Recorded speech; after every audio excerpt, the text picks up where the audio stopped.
ओवैसी साहब का नाम रहेगा, लिख के रख दो हैदराबाद के पन्नों पे। और जितने भी आएंगे फिर लौट के वापस जाएंगे। उनका सिर्फ आना है, जाना है। शान हमारी हैदराबाद अपने असदुद्दीन साहब का नाम ही रखना है। आप सब और किसी चीज में कम नहीं है, ये प्रूव करना है।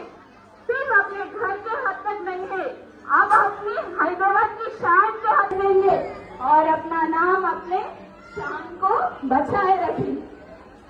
ओके, असदुद्दीन ओवैसी साहब, अपना सबका वोट असदुद्दीन ओवैसी के नाम करना है और उनको जिताना है।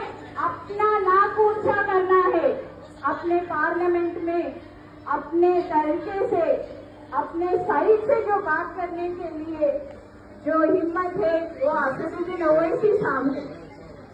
సబ్జెక్ట్ సుని అమ్మ అందరూ వింటున్నారా? నా మాటలు మీకు అందరికి అర్థమవుతున్నాయా?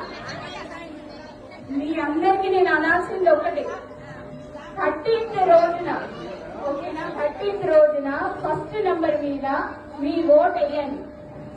ఫస్ట్ మీరు ఓట్ వేయండి.